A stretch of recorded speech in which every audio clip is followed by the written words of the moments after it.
Yaorana et bienvenue sur Jurismana. C'est bientôt la rentrée universitaire et on va donc s'intéresser logiquement aux études de droit dans cette vidéo très générale. En fonction de votre université, pas mal de paramètres peuvent changer, mais on retrouve globalement les mêmes caractéristiques communes, peu importe où vous vous trouvez sur le territoire de la République française. À titre d'exemple, j'ai suivi principalement mes études de droit à l'université de la Polynésie française. Comme pour tous les autres types d'études, la filière droit respecte le système LMD, soit 3 ans de licence, 2 ans de master et 3 ans extensibles de doctorat.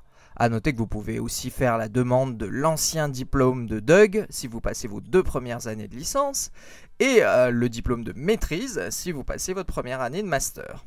Beaucoup d'étudiants s'inscrivent en première année de licence de droit sans savoir à quoi s'attendre. En pratique, l'étudiant devra suivre 2 types de sessions, les cours magistraux appelés CM et les travaux dirigés appelés TD.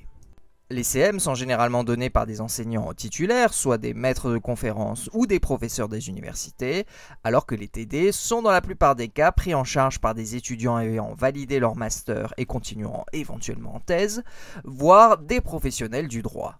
Les CM ont pour objectif de fournir les connaissances aux étudiants alors que les TD vont permettre d'approfondir certains points et de mettre en pratique les connaissances précédemment acquises. Dans ce dernier cas, vous serez souvent interrogé, noté en contrôle continu et vous aurez pas mal de boulot à préparer à la maison. En général, les CM sont d'assiduité facultative alors que les TD sont obligatoires. Mais autant dire que pour mettre toutes les chances de son côté, il vaut mieux assister de la manière la plus assidue possible à l'ensemble des séances, que ce soit un CM ou un TD. N'oubliez pas que les enseignants en charge du cours sont ceux qui réaliseront vos sujets d'examen. En ce qui concerne les matières, elles respecteront certainement la dichotomie droit public-droit privé avec une matière majeure à TD dans l'une comme dans l'autre spécialité. Par exemple, le droit constitutionnel ou administratif pour le public et le droit de la famille ou des obligations pour le privé. Ce sont des matières où il faudra travailler le plus.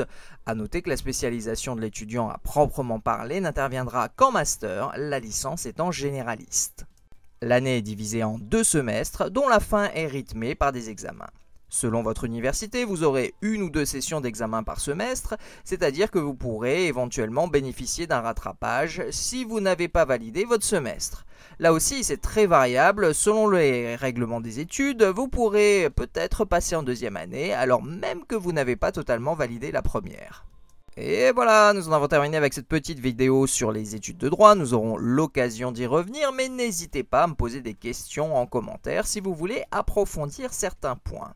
Merci à tous et à très bientôt sur Jurismana. Parhayane!